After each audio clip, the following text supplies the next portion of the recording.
757 ते 783 या काळामध्ये झाली असावी।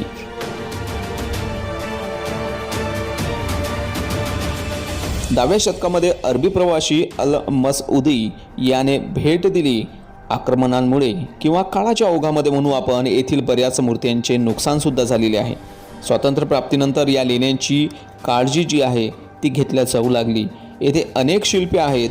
भव्य द्वारमंडप हे आहे शिवलिंग।